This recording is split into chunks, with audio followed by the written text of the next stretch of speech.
هاد الظاهره كاينه، فما تجيوش تحدثونا سيد الوزير عن الجوده، وما تجيوش تقراو علينا تقارير دوليه وتقول لنا بان 70% من التلاميذ ما كيعرفوش يقراو، ما كيعرفوش الرياضيات وما كيعرفوش العلوم. هاد التلميذ كيقرا في قسم فيه 4 ديال المستويات، ماشي نفس السن وماشي نفس السيكولوجيات وماشي نفس المقررات. كيفاش بغيتي يركز؟ وفي الاخير كيدوز امتحان اشهادي بحال التلميذ ديال المدينه.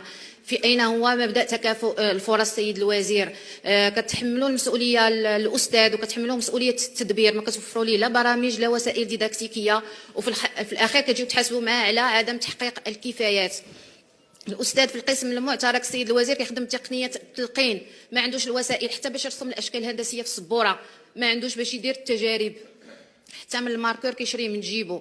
عندنا بنايه وحده كيتناوبوا عليها 2 الاساتذه ب6 ديال المستويات، بدون بنيه تحتيه، بدون كهرباء، بدون وسائل ديداكتيكيه. كيفاش بغيتوا استاذ عنده ماده فيها 25 دقيقه يفرقها على 4 ديال المستويات؟